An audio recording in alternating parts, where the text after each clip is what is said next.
এক সরকারের মোটিভ আরেক সরকারের পছন্দ হয় না। এই বাংলাদেশের এই মাইন্ডকে চিপে পড়ে আমরা শিক্ষার্থীরা বারবার অবহেলার শিকার হতে যাচ্ছি। যদি মাননীয় প্রতিমন্ত্রী মহোদয় এইগুলো সমন্বয় করে তাহলে কি বাংলাদেশে কোনো শিক্ষিত বেকার থাকবে না।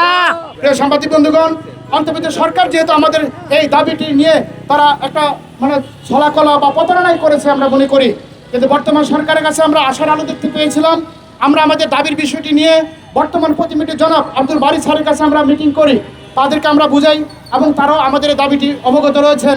বর্তমান প্রধানমন্ত্রী জনাব তারেক রহমান স্যার 2023 সালে যখন আমরা শাহবাগ অবরুদ্ধ করি, এই যৌক্তিক দাবির প্রেক্ষিতে তিনি অনলাইনে একটা মিটিংয়ে বলেছিলেন আমরা সরকার ক্ষমতায় আসলে ইনশাআল্লাহ ছাত্রদের এই যৌক্তিক দাবি মেনে নেওয়া হবে।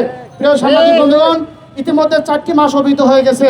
আমরা 3টি সরকার পরিবর্তন হওয়ার কারণে এক একটা সরকারের মোটিভ থাকে এক এক ধরনের, এক সরকারের মোটিভ আরেক সরকারের পছন্দ হয় না। এই বাংলাদেশের এই মাইন্ডকে চিপে পড়ে আমরা শিক্ষার্থীরা বারবার অবহেলার শিকার হতে যাচ্ছি। আমরা বারবারই আমাদের এই শিক্ষার্থীদের উপর দিয়ে যত ঝড়টা চলে যাচ্ছে প্রতিনিয়ত।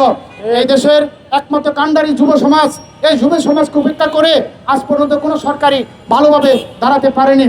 ইতিমধ্যে আমরা শুনতে পেরেছি বর্তমান সরকার শিক্ষা বান্ধব সরকার, তরুণ বান্ধব সরকার। ইতিমধ্যে 5 লক্ষের অধিক সরকারি ভ্যাকেন্সি রয়েছে। আপনারা জানেন এই 5 লক্ষের অধিক সরকারি ভ্যাকেন্সিটা কোথা থেকে আসলো? আপনারা জানেন গত 3টি সরকার পরিবর্তন হওয়ার কারণে আমাদের সার্কুলার আসেনি, সার্কুলার আসলো সেই সার্কুলারগুলো বাতিল করা হয়েছে, এর মাঝখান দিয়ে আমাদের বয়সগুলো চলে গিয়েছে। প্রিয় সাংবাদিক বন্ধুগণ, এই 5 লক্ষ যে ভ্যাকেন্সি রয়েছে, এই 5 লক্ষ ভ্যাকেন্সি যদি শূন্যস্থান পূরণ করা হয় আমাদের বেকার হ্রাসগুলো কিন্তু কমে যায়। একটা জরিপে দেখা গেছে বাংলাদেশে বর্তমানে উচ্চশিক্ষিত বেকার প্রায় 12 লক্ষ।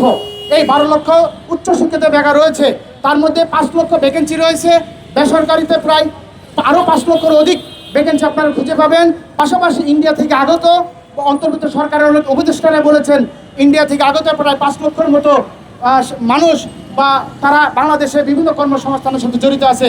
তাহলে ইন্ডিয়া থেকে যারা আগত আছে তাদেরকে যদি আমরা এই দেশ থেকে বিতাড়িত করতে পারি, পাশাপাশি এই যে 5 লক্ষ ভ্যাকেন্সি রয়েছে এবং আমাদের দেশে যে বেসরকারি খাতগুলো রয়েছে, যদি মাননীয় প্রতিমন্ত্রী মহোদয় এইগুলো সমন্বয় করে তাহলে কি বাংলাদেশে কোনো শিক্ষিত বেকার থাকবে না। থাকবে না। থাকবে না।